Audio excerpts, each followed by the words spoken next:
ये डेमोक्रेसी है, ये कोई राजतंत्र तो है नहीं कि अब पिता पुत्र जो है तलवार चलाएंगे तब अलग होंगे। अब इसमें विचारधाराओं की लड़ाई है और आपस में हमारी कोई दुश्मनी नहीं है, लेकिन हम वैचारिक रूप से अलग हैं, हमारी अलग विचारधारा उनकी अलग है। वो भी अपनी ज़िंदगी अपने हिसाब से जी रहे हैं, हम भी जी रहे हैं। कोई हमारा या उनका एक दूसरे पे कोई प्रेशर नहीं है। मुझे प्रत्याशी ने कभी आमंत्रित नहीं किया, कभी मुझे पूछा नहीं, कभी मुझे बुलाया नहीं, बल्कि मेरे बारे में भला बुरा कहा। लेकिन उससे कोई बात नहीं, क्योंकि मैं भारतीय जनता पार्टी का एक कार्यकर्ता हूं और मैंने उस लिहाज से जो भी मुझसे हो सका मैंने उनके लिए किया। नमस्कार, मैं हूं राजीव कुमार और इस वक्त हमसे बात करने के लिए आजमगढ़ के जो एमएलसी चुनाव चल रहे हैं उनके प्रत्याशी भारतीय जनता पार्टी से बनाए गए अरुण कांत जी हैं। सबसे पहले तो आपको मुबारकबाद कि भारतीय जनता पार्टी ने आपको प्रत्याशी को। आपको बहुत बहुत धन्यवाद और भारतीय जनता पार्टी के शीर्ष नेतृत्व और सभी कार्यकर्ताओं को भी मेरी तरफ से बहुत बहुत धन्यवाद। जी अरुण साहब, 2017 में आपको भारतीय जनता पार्टी से एक सीट सिर्फ मिली थी। अब की बार 10 विधानसभा में भारतीय जनता पार्टी की हार हुई। इस बार आप पे फिर भरोसा किया गया, तो आप कैसे अपने कार्यकर्ताओं को अपनी पार्टी को जोड़ रहे हैं, उसके लिए आपने क्या स्ट्रेटेजी बनाई?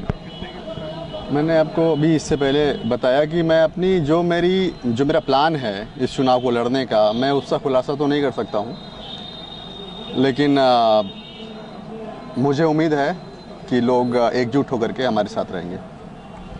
भारतीय जनता पार्टी का जिस तरीके से पूर्वांचल में और ख़ासतौर पे आजमगढ़ में कोई खाता नहीं खुला, उसको लेके आप किस तरीके की बात करेंगे? मैं एक बार फिर यही सवाल। हो सकता है कि कोई ऐसी कमी रही हो जिस वजह से हम न जीत सके, लेकिन उस कमी को हम पूरा करेंगे और सफलता हासिल करेंगे। अरुण जी, आपके जहाँ पे आपका अधिकार था कि विधायक थे आप, इस बार आपको विधायक के लिए चुना जाना था, लेकिन वहाँ पे आपके पिताजी काबिज हुए। अब उसको लेके भी कई चीज़ें थी, आपने इस बीच में आपके अंदर भी बड़ा पेशेंस रखा गया। उस पेशेंस के पीछे कारण क्या?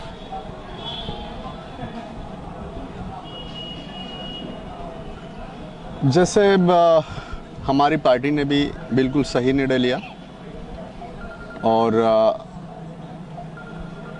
हमें भी जो सही लगा हमने वो किया और सब मिला जुला के सब तरह से चीज़ें ठीक रही और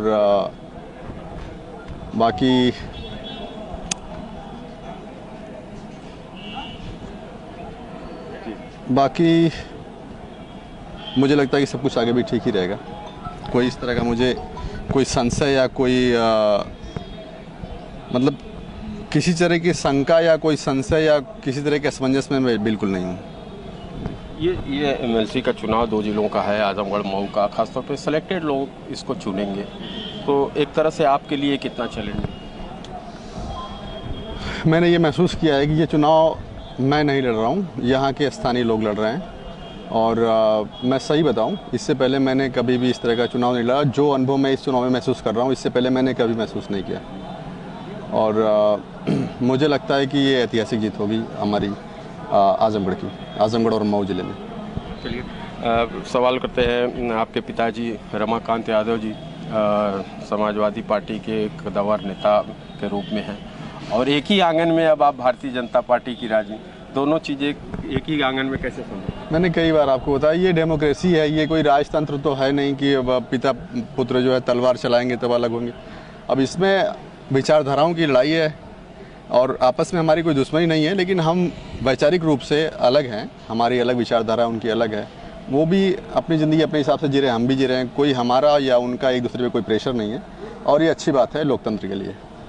विरोधियों का ये कहना है कि जिस तरीके से जब आपके पिताजी चुनाव लड़ रहे थे तो आप साइलेंट थे, मौन थे, आपने प्रचार भी तक नहीं किया। ऐसी कोई बात नहीं है, तमाम कार्यकर्ता है, अगर आप चाहें तो उनसे पूछ लीजिए कि मुझे प्रत्याशी ने कभी आमंत्रित नहीं किया, कभी मुझे पूछा नहीं, कभी मुझे बुलाया नहीं, बल्कि मेरे बारे में भला बुरा कहा। लेकिन उससे कोई बात नहीं, क्योंकि मैं भारतीय जनता पार्टी का एक कार्यकर्ता हूँ और मैंने उस लिहाज से जो भी मुझसे हो सका मैंने उनके लिए किया।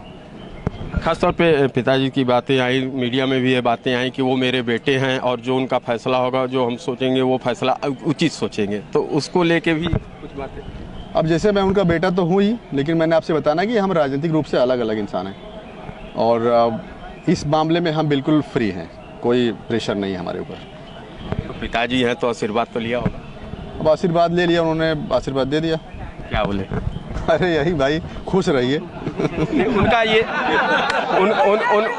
उनका ये बयान काफ़ी चर्चाओं में अब चल रहा है कि अरुण कांत जी हमारे बेटे हैं, तो जो भारतीय समाजवादी पार्टी से प्रत्याशी हैं वो भी मेरे ही बेटे हैं। अब वो सीनियर लीडर है और मैं उनका बेटा हूं, और एक तरफ उनका दल है और आशीर्वाद दोनों को दिया है। अब अंदर क्या है ये मुझे नहीं पता। चलिए अरुण जी, अंतिम सवाल कि भारतीय जनता पार्टी ने एक बार और आप पे भरोसा किया है और उस भरोसे को कायम रखने के लिए अब आप क्या निर्णय लेंगे? वैसे मैं पूरी कोशिश करूंगा अपने आप को इस तरह से डेवलप करने का, ताकि मैं आजमगढ़ मऊ का विकास और यहाँ के स्थानीय जो जनप्रतिनिधि हैं और यहाँ की जो जनता है उनकी स्थानीय समस्याओं की या व्यक्तिगत समस्याओं को सही से उसका निस्तारण कर सकूं। और जो मैंने देखा है जिन कारणों से हमारी पार्टी को हार मिली है पिछले 2 चुनाव में, उस चीज़ को भी हम पूरी कोशिश करेंगे कि उसको हम पूरा करें, ताकि आने वाले लोकसभा चुनाव में हमारी परफॉर्मेंस सुधरे जी, और इस चुनाव में बिल्कुल।